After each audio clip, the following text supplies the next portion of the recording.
Claus is actually the devil. Yes, you heard that right.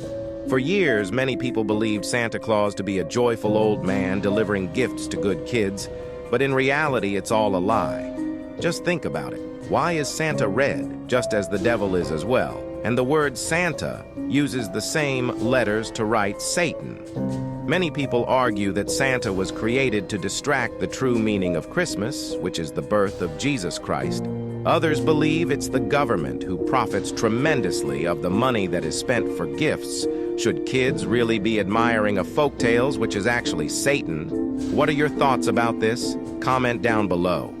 Is Santa more sinister than we thought? The theory goes that as Christmas was supposed to be the celebration of the birth of Christ, the elites of the world with deep ties to Satan wanted to separate that belief and make the world forget about Christ. Well, you see, isn't it strange that the name Santa is actually just an anagram for Satan? And if you think about it, the color of Satan and the color of Santa is the same. If you're still not convinced, greed has been tied closely to Satan, and it just so happens that Christmas is the one time where greed is everywhere, from presents to food. Another thing that was brought up was that Christmas is really one stimulus check that helps the economy carry on every year. So is it really a stretch? You know why Santa Claus climbs down chimneys? Let me tell you a tale, a darker one than you might expect. Hello, I am Santa Claus, but not the jolly gift-bearing figure you imagine. I am in fact a thief. Each year, as December's chill sets in and homes fill with the warmth of festive joy, I begin my rounds. Under the cover of night, I slip into houses through their chimneys. It's a dirty job, literally. I emerge in living rooms, smeared in soot, my once red suit now a dusty black. One fateful night, as I crept through a house, I heard a small noise. To my surprise, it was a child, wide-eyed and awake. Panic surged through me, but then an idea struck. I whispered, "Shh, I'm Santa Claus, here to deliver presents. If you tell anyone you saw me or make a noise, Santa will disappear and there'll be no presents." The child, awestruck, nodded in silent agreement. To cover my tracks, I began leaving behind small trinkets in the houses I visited. This was my alibi. The myth of Santa Claus, the generous gift giver, began to spread. People chalked up the sooty footprints and disarray to my nocturnal visits. But with each passing year, as the legend grew, so did my infamy. Homes began to leave out cookies and milk, a tribute to the kind Santa. Little did they know they were unwittingly aiding a burglar. This twisted double life continued. On the surface, I became a symbol of generosity and joy. But underneath, I remained a thief, haunted by my actions, yet trapped in the facade I had created. As I sit here reflecting on my life, the irony is not lost on me. Santa Claus, a figure beloved by millions, is nothing more than a cover for a life of deceit. The chimneys, my secret passage, the gifts, a distraction from the truth. This, my friend, is the dark story behind why Santa Claus climbs down chimneys. A tale of deception, born from a simple act of thievery that became a legend unto itself.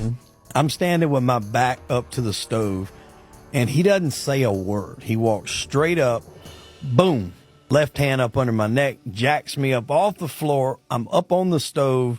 I mean, he was a pretty big, strong dude. And I'm just like, what the fuck? And he's like, he looks me dead in the eyes.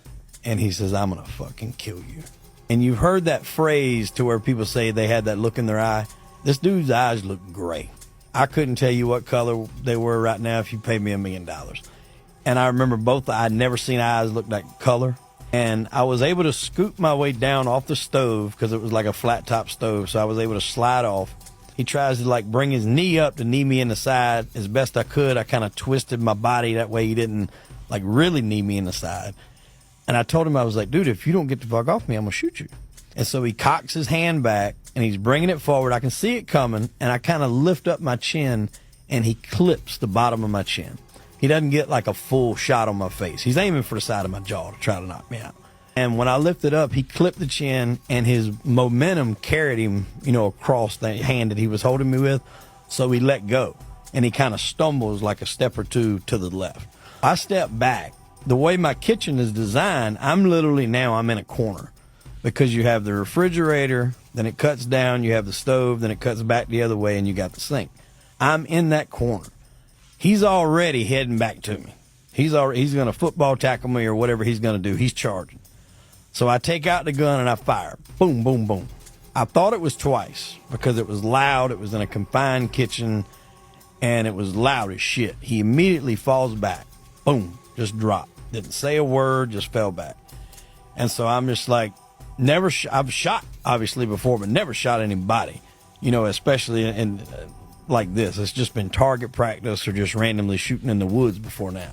And so I'm just like trying to figure out what's going on, what my next move is. I look, I see my phone, I call 911. Now he's making sounds at this point. He never said words after that. He's just making sounds. Didn't have time to explain the whole situation. So in the 911 call, I had a friend of mine in my house. We were getting along. He flipped on me, tried to attack me, said he was going to kill me. I had to shoot him. I shot him twice in the chest. She starts directing me on what to do. She's like, can you see where his entrance wounds are? So I pull up his shirt. I see 2 of them, which is another reason why I only thought there was 2. She said, can you get a towel, put it over it? So I run down to my bathroom, the bathroom he had just come out of, jerk the towel, go back, put it over there. And that's really about all I could do. Like I didn't know how to do CPR or anything like that. She's asking me to ask questions. He's not responsive. He's only making noises. What I've heard from other people now is what was called the death rattle. Just kind of like sounds as the body's slowly dying off and everything's shutting down. And she's like, the 911 ambulance is on the way. And also they had notified the authorities. The authorities are on the way. And she's like, where's the gun? I was like, the gun's on the counter. And she's like, well, can you please have it unloaded, laying on the counter? And I'm like, yeah. So I step up, unload the gun, leave it on the counter. And finally, the first arriving officer comes and she's like, I need you to go out with your hands up. So I'm on the phone. I go out, hands up. He cuffs me and he's like, you're not under arrest. We just got to see what's going on, survey the situation. I'm like, okay. So he passes me off to the second officer that pulls up. This is a female. So she puts me in the back of the car and I'm just sitting there. Mine is still spinning at what's going on. They didn't take my phone from me at this time. So I was able to kind of twist back, get my phone out, and I text my wife. I'm like, hey, we started fighting. I shot him. And I couldn't even tell what she texted me back. One of the female officers seen me, so she seen me on my phone. She grabbed my phone from me. And so I didn't know if she got it or, what the situation was. But by now it's like 6:45, 7 in the morning. Got 2 cop cars here. Then the ambulance pulls up. And then it's just one right after the other. Cop car, SUV, cop car. And they're lining the street. And I live in a neighborhood to where it's like a house every 5 feet. You only got 5 feet of yard, then it's another house. Real cookie cutter neighborhood. So people are starting to get up Sunday morning for church. This is all a Saturday night. Everybody's looking. They see me in the back of the cop car. My neighbor comes out. She's asking what's going on. Am I good? Or the kids in the house? And I'm just like trying to talk to her through the glass. And the female cop comes back over. I did see the ambulance pull up. I see him put him in the ambulance and they drive off. So I don't know at this point. I don't know if he's alive, if he's dead, what the situation is. The female cop comes back over and she reads me my rights. And, obviously you've had that done yourself. She asked me if I want to answer any questions and I tell them no. And that was it. It was shut down. So at that point, I'm thinking I'm going to jail.